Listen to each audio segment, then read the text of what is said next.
Velkommen til Films TV. I denne uge er der premiere på et par af årets mest nedsablede film, samt en af årets store Oscar-kandidater. Vi fortæller, hvad der er værd at se i biffen, og hvad du bør holde dig langt væk fra. Symboler kan være noget af det vanskeligste at få til at fungere på film. Hvis man kan ramme den rigtige balance og finde de rette billeder, kan de få en betydelig vægt til historien, men anvendt forkert bliver de hurtigt en enorm klods om benet for enhver fortælling. Det sidste gør sig ikke mindst gældende for det meget direkte symbolsprog i The Tree, som volder beretningen kvaler og gør den til en mere gumpetung størrelse, end den behøvede at være. Dawn og Peter bor langt ude i det landlige Australien. De har et harmonisk ægteskab og 4 kære unger, og hele herligheden vises faktisk så ubekymret, at man mere eller mindre blot sætter sig til rette for at vente på det uundgåelige dødsfald. Det indtræffer forventeligt, da faderen får et hjertetilfælde, og familien rammes af sorg og fortvivlelse.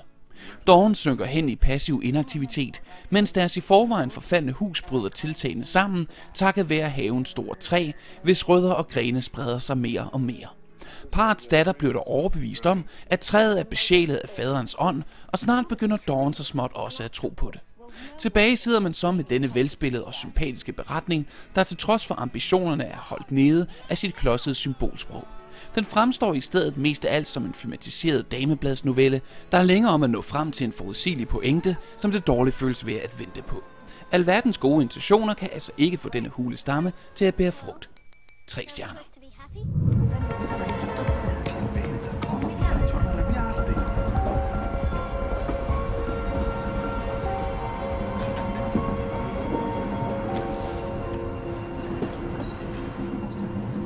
I'm Elise.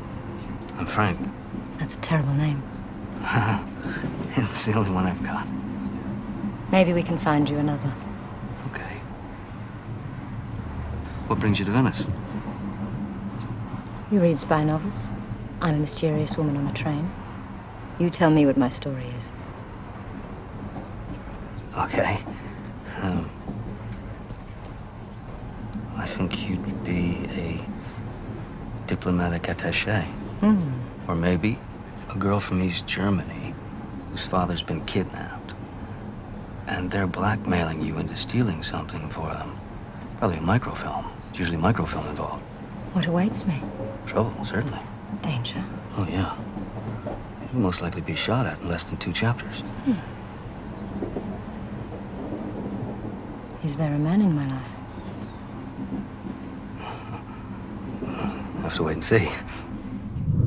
At tilbringe 1,5 time i selskab med fotogene Johnny Depp og Angelina Jolie i det lige så fotogene Venedig lyder ikke som et dårligt bud på underholdning, og når der nu lægges op til en omgang kulørt romance og spændende intriger, burde succesen være så godt som hjemme. Film som Charade og Menneskejagt har tydeligvis været et forbillede for The Tourist, der ligesom dem forsøger at skabe en tilbagelænet spændingsfilm med en bid romance og sexappeal smidt oveni.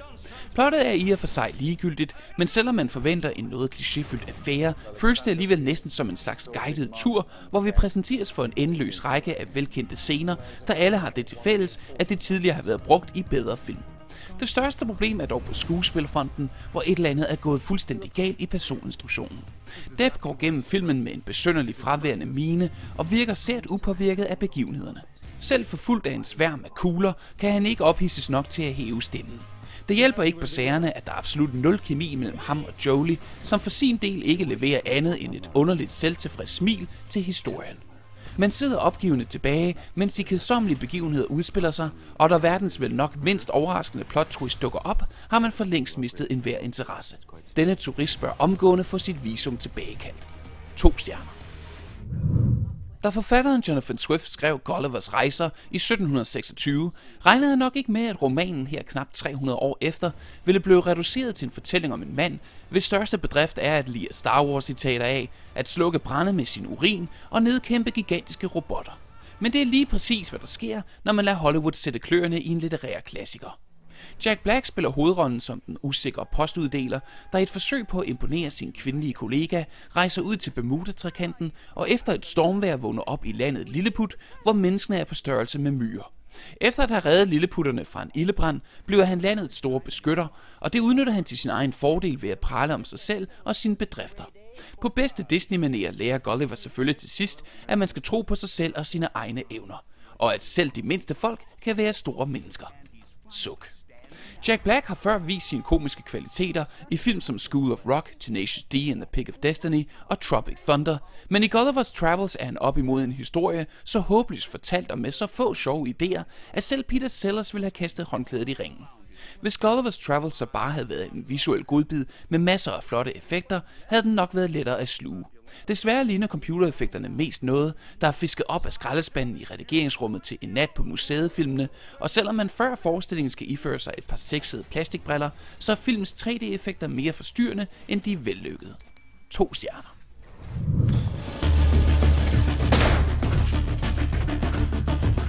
Det er politiet. Gem det lort! Få det nu væk! Få det nu væk!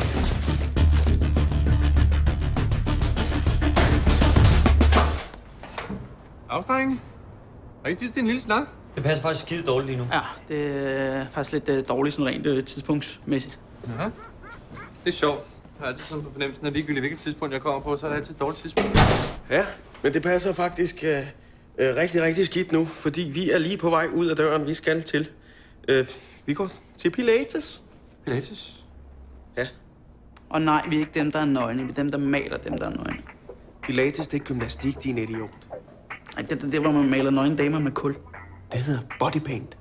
Det hedder krop. Kan vi lige sætte den højtravende debat på pause et øjeblik? Kan I ikke lige følge med på stationen og få en chance, så vi får det her overstået? God idé.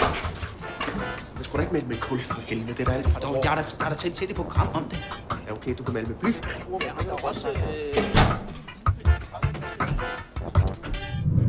Den danske komedie Alle for en er skabt af makkerparret Mick Øgendahl og Rasmus Heide, der i rollerne som henholdsvis manuskriptforfatter og instruktør har stået bag publikumssucceserne Blå Mænd og Julefrokosten. Og nu har de kastet sig ud i denne Olsenbanden-lignende historie. Rutger Hauer er en af de få egentlige skuespillere i filmen, der ellers i høj grad består af stand-uppere, og det bliver et stort problem. De forskellige komikere har det svært med at få noget levende ud af de klodsede replikker, der blev leveret med omtrent den samme overbevisning i stemmen, som en telefonsælger, der beklager forstyrrelsen. Øgendahl og Heide har øjensynligt forsøgt at lave en mere handlingsdrevet fortælling end forgængerne, derfor er der lagt mindre vægt på stand-up-elementerne, men det hjælper ikke synderligt, når selve handlingen er fortalt med en minimal fornemmelse for, hvordan man opbygger en historie. I stedet føles filmen mest af alt som en slags amatørteaterudgave af en rigtig film, hvor kidnapninger og indbrud udspiller sig, uden at man har den mindste følelse af, at der er noget på spil. Vittighederne leveres med hastigt tempo, men på trods af deres hyppighed er det kun sjældent, at man får anledning til blot at trække på smilebåndet, og man sidder i stedet irriteret og rastløst tilbage. 2 stjerner. I know you know what I'm doing. I'm sure Alice and everybody else told you. I just wanted to tell you to face myself. I got new management. Mikio keeps my training now. It's going good. Yeah, they got you fighting Alfonso Sanchez. On HBO. And you're proud of that. Right. What's your plan? How are you gonna fight Sanchez? I ain't here to talk about that. What's your plan? I am not here to talk about that. Yes, you are. You watch the fight and you'll see the plan. Hey, Meg, what is it? You're scared, embarrassed, because you don't even have a plan on your brother. Just tell me. Go. You gotta run against this guy. Let him punch himself out. Take him to the body, right? Get inside. Switch stances like you're gonna work his right. Hit him on the left. You ain't me. All right, you can't be me. You had a hard enough time being you when you had your chance, and that's why you're in here. All right? I'll fight Sanchez the way I fight. The Fighter er baseret på den sande historie om bokseren Mickey Ward, der ikke blot må kæmpe hårdt for sin sejre i ringen, men også mod sin noget dysfunktionelle familie, der vil ham det bedste, men ofte ender med at gøre mere skade end gavn. The Fighter er et klassisk sportsdrama lige efter Hollywood-bogen, og historien om den fattige boksers hårde vej til succes er så velkendt, at man til tider næsten kan høre Rocky-temaet blive spillet i baggrunden.